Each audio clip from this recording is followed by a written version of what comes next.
A lot of men walk into this with a fantasy already formed. The older woman who has figured herself out. No games, no drama, no ambiguity. Clear communication, strong boundaries, real conversations instead of the testing and posturing that exhausts everyone in their 20s. That is the picture most men carry when they think about dating someone older. And parts of that picture are accurate, but the parts that are missing are the ones that tend to cause the most damage when they eventually show up. Age does not eliminate complexity, it shifts it. The dynamics that define relationships with older women are not simpler than what you encounter with someone your own age. They are different. Different incentives, different timelines, different urgency, and a different set of expectations that arrive much earlier in the process than most younger men are prepared for. If you walk into this arrangement with the fantasy intact and no understanding of the structural realities underneath it, you are going to get blindsided. And the blindsiding tends to happen at exactly the point when genuine emotional investment has already been built. So let us talk about what is actually happening in these dynamics, because the honest picture is more nuanced than either the fantasy or the cynical dismissal of it. Start with what is genuinely true about the attraction. Older women, particularly those in their mid-30s through mid-40s, often bring a quality of self-knowledge to relationships that is genuinely rare and genuinely valuable. They have been through enough relational experience to understand what they actually want as opposed to what they thought they wanted at 22. They have worked through, at least partially, the identity uncertainty and social performance anxiety that makes early adult relationships so exhausting. They tend to communicate more directly. They tend to hold firmer boundaries. They tend to be less susceptible to the kind of social validation games that define so much of younger dating culture. These are real advantages. They are the advantages that make the dynamic genuinely appealing to a certain kind of man. Typically, a man who is himself relatively mature, who finds the games and ambiguity of same-age dating more draining than exciting, and who values clarity of communication and emotional directness. For that man, in the right circumstances, dating an older woman can produce a quality of connection that he genuinely struggles to find elsewhere. But here is what the same experience also brings. Every relationship a person has before you shape them, not just their preferences, but their patterns, their defensive structures, their triggers, and their interpretive frameworks for what male behavior means. The older woman has more relationship history than her younger counterpart. That history contains wisdom, certainly. It also contains disappointments, broken trust, misplaced investment, and the particular kind of emotional armor that people build after being hurt in patterns they eventually recognized too late. That armor does not always present itself as rigidity. Sometimes it presents as high standards. Sometimes it presents as reduced patience with ambiguity. Sometimes it presents as a kind of efficient intolerance for the uncertainty that is actually a normal and healthy part of early relationship development. The man who mistakes that efficiency for maturity and that intolerance for clarity is making a category error that will cost him later. Genuine maturity and pattern-based defensiveness can look remarkably similar from the outside at the beginning of a relationship. They diverge noticeably under pressure, and by the time that divergence becomes visible, you are already emotionally involved. The urgency dimension is where this dynamic gets most practically complicated, and it is the area where younger men are most consistently underprepared.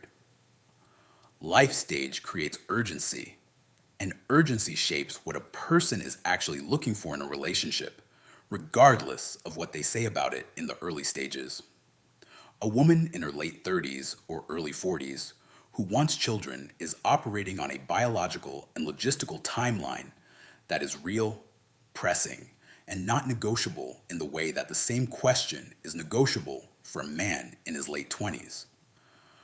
A woman at that stage who is open to partnership but has been single for several years is often looking for something that has a clear trajectory toward long term commitment, not because she is desperate or irrational, but because the window within which certain outcomes are possible is genuinely narrowing.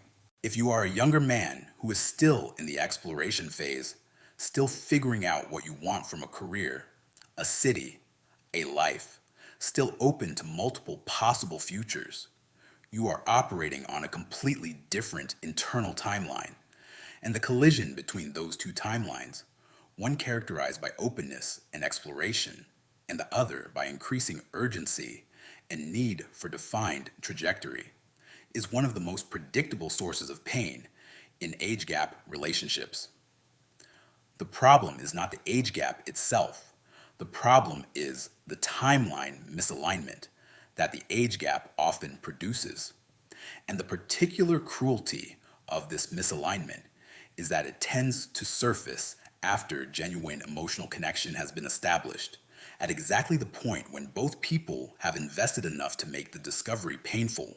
The conversation about long-term intentions, about family timelines, about commitment horizons, that conversation arrives much earlier in relationships with older women than in same-age relationships. And if you are not ready to have it, or not ready to answer it honestly, the relationship will develop under a pressure that eventually becomes unsustainable. Move to the power dynamic question because it is more complicated than most men initially assume. The popular cultural narrative about a younger man dating an older woman tends to frame the younger man as holding the leverage, specifically the leverage of youth and physical attractiveness, while the older woman is positioned as the one who wants more than she can hold. That framing is not just reductive, it is frequently wrong. Experience is leverage. Financial establishment is leverage. Social confidence is leverage. The clarity of knowing exactly what you want and being willing to walk away from anything that does not provide it is leverage. Older women who have built successful careers, genuine financial independence, and rich social lives do not occupy positions of weakness in these relationships. They often occupy positions of considerable strength. And the younger man who enters this dynamic under the assumption that his youth gives him the primary negotiating advantage may find that the actual power balance is considerably more complex than he anticipated. The financial dimension of this complexity deserves direct attention. In relationships where the older woman is substantially more financially established than the younger man, the economic asymmetry creates psychological pressures that neither party may fully anticipate at the outset. Not because money is the point of the relationship, but because financial imbalance affects behavior in ways that operate beneath the level of conscious awareness. The man who feels financially outmatched by his partner may overcompensate through ego assertion in other domains. The woman who is financially stronger may develop, unconsciously, subtle patterns of control that stem from the psychological association between financial investment and decision-making authority. Neither of these patterns is inevitable. Both are common enough to be worth anticipating and addressing directly rather than discovering through accumulated friction. The social perception pressure is another variable that couples in age gap relationships consistently underestimate until it is actively affecting them.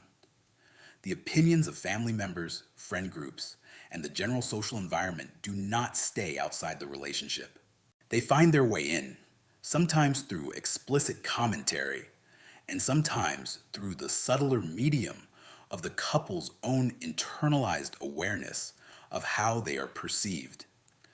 Even people with genuine confidence in their own choices feel the ambient pressure of an environment that is judging those choices, and that pressure tends to express itself as background tension that is difficult to name and therefore difficult to address directly. This is not an argument against the relationship. It is an argument for entering it with clear awareness that the social environment is a variable you will need to actively manage rather than one you can simply ignore because your personal conviction is strong enough. Now, to the tactical dimension, because understanding the dynamics is only useful if it generates actionable guidance for the man who is navigating them. The single most important thing you can do before entering a serious relationship with an older woman is to be honest with yourself about your own timeline and intentions, not what sounds good in a conversation with her, not what feels true in the excitement of early attraction. What is actually true about where you are in your own development, what you are ready to commit to, and what your genuine priorities are for the next 5 years of your life. If you are still in a genuinely exploratory phase, still open to significant changes in geography, career direction, or life structure, be honest about that. Not as a disclaimer delivered early to manage expectations, but as a genuine self assessment that informs the decisions you make about how deep to go with someone whose timeline may not accommodate extended exploration. The man who suppresses his actual developmental stage to match the urgency of a partner he is attracted to does not end up in a better relationship. He ends up in an accelerated one, compressed by external pressure rather than organic readiness, and the compression tends to produce either premature commitment he later resents or a painful late collapse that damages both people more than an earlier, honest conversation would have. Do not confuse maturity with compatibility. This is one of the most common mistakes younger men make in these relationships, and it is seductive precisely because maturity is genuinely attractive. The older woman's clarity, her directness, her emotional intelligence, all of these qualities are real and appealing, but they are qualities of character and development. They are not by themselves evidence of structural compatibility. Compatibility is built from shared values, shared energy levels, shared long-term visions, and shared intuitions about how life should be organized and what matters most within it. A woman can be genuinely mature and genuinely incompatible with you, and the maturity makes it harder to see the incompatibility because you keep attributing the friction to your own relative inexperience rather than to the genuine structural mismatch. Communication in these relationships needs to be more direct and more proactive than you might be accustomed to. Older women who have significant relationship experience have almost universally developed reduced tolerance for ambiguity. They have learned through experience that ambiguity usually means something unfavorable is being avoided rather than genuinely uncertain. When you are unclear or uncommitted on something, being clear about the fact that you are unclear is far more productive than performing certainty you do not have. Direct, honest communication about where you are, even when where you are is uncertain, builds more genuine trust with an experienced partner than well-managed ambiguity that eventually collapses into revealed uncertainty. Protect your growth trajectory. This is perhaps the most important protective principle for the younger man in this dynamic. You are at a stage of development that has its own intrinsic requirements, its own appropriate pace, and its own non-negotiable milestones. Compressing that trajectory to match the urgency of someone operating on a different timeline does not make you a more committed partner. It makes you a less fully formed person, And a less fully formed person is ultimately a worse partner for anyone, including the person whose urgency prompted the compression. The relationship that pulls you out of your own developmental process before it is complete does not produce a better version of you. It produces a version of you that has traded your genuine growth for the management of someone else's timeline. The long-term risk assessment dimension is one that romantic excitement reliably causes people to defer, and it deserves to be surfaced consciously rather than left to the implicit negotiation of later life. Consider what the future actually looks like at different stages if the relationship becomes a long-term commitment. Energy trajectories diverge with age. Health considerations become relevant at different times for partners at different life stages. Retirement timelines may be substantially different. The practical logistics of a shared life, including questions about whose career takes precedence geographically, about family formation possibilities and constraints, about the lived experience of being at different generational stages simultaneously, all of these require honest assessment rather than romantic deferral. None of this is insurmountable. Age gap relationships that navigate these dynamics honestly and proactively can be genuinely successful and deeply fulfilling. The research on relationship satisfaction across age gaps is not uniformly negative. What is consistently true is that the relationships that work are the ones where both people entered with clear self-knowledge, communicated honestly about their actual timelines and intentions from relatively early in the process, and made deliberate choices rather than allowing romantic momentum to carry them past decision points that deserved real attention. The relationships that fail badly are typically the ones where one or both people allowed the excitement of the attraction, and often specifically the novelty of the age dynamic, to suppress the honest assessment that the structural realities of the situation required. The man who entered because the fantasy was compelling and never interrogated the fantasy. The woman who allowed the connection to develop past the point where a timeline conversation was feasible because she did not want to risk losing something she was genuinely enjoying. Both of them end up more hurt than they would have been by an earlier, harder conversation. Dating an older woman is not easier than dating someone your own age. It is not more complicated either, necessarily. It is different. The differences are specific and navigable if you understand them. They are genuinely costly if you do not. The fantasy of uncomplicated maturity is appealing precisely because it promises to eliminate the uncertainty and effort that real intimacy always requires. But the elimination of effort is not what maturity actually offers.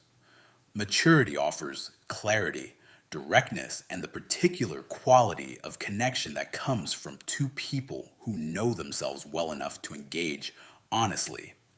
That is worth a great deal. It just requires that you meet it with equivalent honesty about who you are and where you actually are in your own development. Enter this with your eyes open. Know your timeline before you are asked about it under emotional pressure. Communicate directly and early. Respect the experience your partner brings without being intimidated into compressing your own growth to match her urgency.